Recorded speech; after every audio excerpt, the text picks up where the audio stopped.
Bom, continuando os nossos vídeos sobre nutrição mineral do cafeiro, lembrando que na disciplina de morfologia e fisiologia do cafeiro, nós estudamos apenas as funções que os nutrientes exercem nas plantas, né? Os cálculos de nutrição mineral e fertilidade vocês estudarão mais à frente. Porém, a nutrição mineral, ela faz parte da fisiologia. E neste vídeo nós estudaremos os micronutrientes. São aqueles absorvidos em menores quantidades, porém com funções essenciais na planta. Lembrando que nunca um nutriente é mais importante do que o outro. Sempre nós vamos trabalhar com equilíbrio. Bom, nós temos aqui o boro, absorção dele na forma de H3BO3, que é o ácido bórico. Transporte unidirecional no xilema, ou seja, ele é transportado apenas no xilema por, junto com o cálcio, ser um nutriente imóvel. Ele tem deficiências em folhas novas e no meristema. Muita gente confunde a deficiência de boro com a doença FOMA, que é causada por um fungo. O suprimento deve ser constante, de acordo com a análise de solos, e adubação geralmente via. Nós podemos observar uma deficiência de boro, gente, as folhas nós chamamos de folhas bizarras. As folhas elas ficam arredondadas e podem muitas vezes causar morte do meristema apical. Aqui nós observamos uma morte do meristema apical, né, com as brotações já dos laterais, que não é vantagem para a planta, né, sendo muito confundida com a doença FOMA. O cobre. A absorção do cobre, a redistribuição dele é pouco móvel na planta. Funções dele: ativador, componente de enzimas e oxidação. O cobre, ele tem características extremamente importantes, porque o cobre foi um dos primeiros fungicidas e bactericidas, né, utilizados na agricultura. Na verdade, além de função nutricional, ele vai ter a função de fungicida, de bactericida e de cicatrizante. Então, o cobre, ele tem uma função primordial no cafeeiro. Com a entrada dos defensivos agrícolas, principalmente nas décadas de 80 e 90, o cobre ficou um pouco de lado com esse efeito, né, fungicida bactericida. No entanto, assim que a Café Brasil patenteou a calda viçosa, o cobre voltou novamente a ser utilizado na maioria das lavouras cafeeiras em pulverizações foliares para para controlar, né, doenças como a ferrugem, como cercosporiose, inclusive em estudos com a mancha areolada, que é uma doença bacteriana. Então, nas folhas mais novas, as nervuras secundárias elas ficam salientes, formando acostelamentos, né, como nós podemos observar aqui. Em plantas novas, as folhas podem se curvar para baixo a partir da base e pode haver a deformação do limbo foliar. Então, ele é queletizado, o transporte dele é por quelato. Quelato, gente, são garras, né? Nós falamos garras, então ele é absorvido pela planta dessa maneira. Ele é pouco móvel na planta, geralmente deficiência em folhas mais novas, e a função dele, o grupo prostéticos de enzimas e na fotossíntese, né? O principal formador da ferridoxina. As deficiências de ferro, gente, elas ocorrem por algumas consequências na planta. Ou é o excesso de calcário, aonde o pH se eleva acima de 7 pH neutro, já induz deficiência de ferro. A baixa umidade também, em períodos de muita seca, geralmente aparece deficiência de ferro, mas o que a gente tem que avisar o produtor é que quando o período chuvoso normalizar, o ferro 3+, ele vai novamente ser reduzido a ferro 2+, e a planta vai conseguir absorver. Ou então, excesso de água, como eu já falei com vocês, que acontece em viveiro. Então, o excesso de água em viveiro, tanto a planta pode começar a respirar de maneira anaeróbica, como também pode ocorrer deficiência de ferro. Deficiência de ferro em viveiro, que a umidade é muito alta, é muito nítido. Então, qual seria a recomendação? Suspender a irrigação, utilizar a irrigação de maneira correta, para que o substrato fique na capacidade do solo, né? Mas sem que haja excesso de água.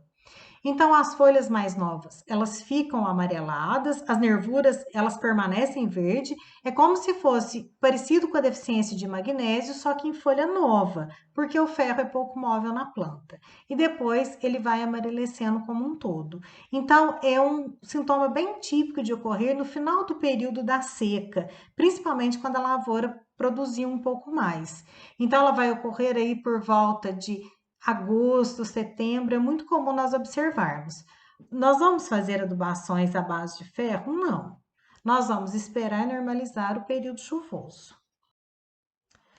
O outro micronutriente é o manganês, né? No campo, as deficiências são ligadas à supercalagem. Na verdade, gente, os micronutrientes, eles sentem muito quando há uma supercalagem, né?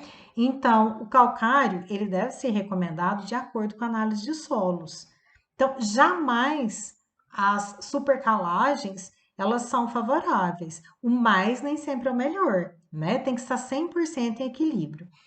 E uma calagem, para ela estar em equilíbrio apenas com a interpretação e a recomendação de acordo com a análise química de solos. A seca também constante promove uma deficiência de manganês. A absorção Mn2+, o transporte também. A redistribuição dele é um elemento pouco móvel na planta e ele tem como funções cofator de enzimas fosforilativas. As deficiências de manganês, elas aparecem no início, né, como muitos pontinhos esbranquiçados nas folhas mais novas, os quais depois se juntam, tornando uma cor amarelada, quase uma gema de ovo, como podemos observar nessas figuras aqui. Não é um elemento que nós temos uma deficiência muito acentuada a nível de campo, não, diferente do boro e zinco, que são dois nutrientes muito marcantes no cafeeiro.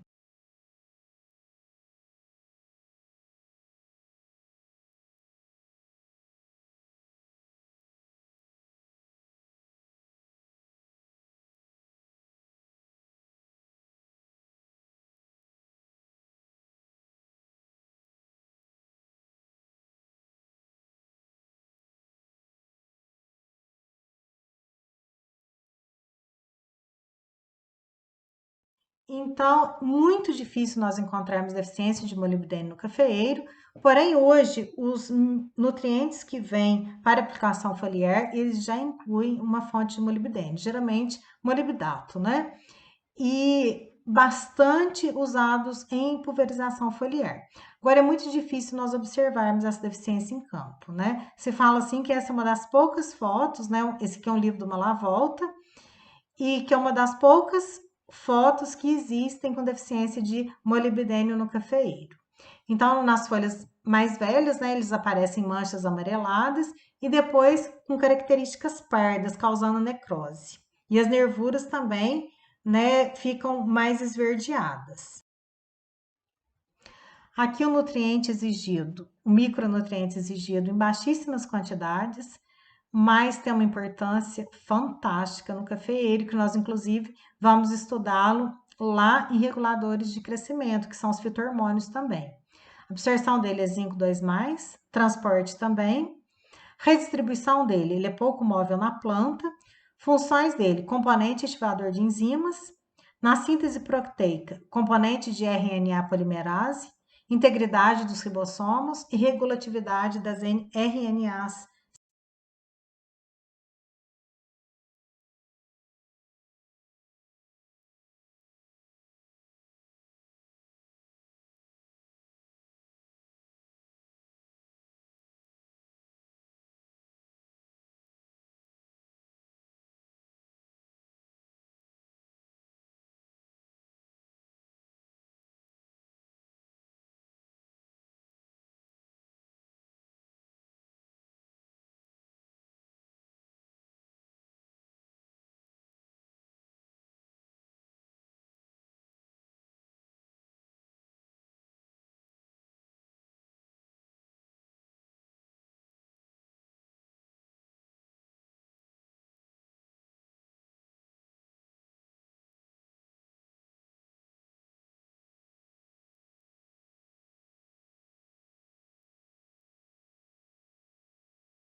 Aqui nós podemos ver um sintoma de deficiência generalizado de zinco, né, numa planta.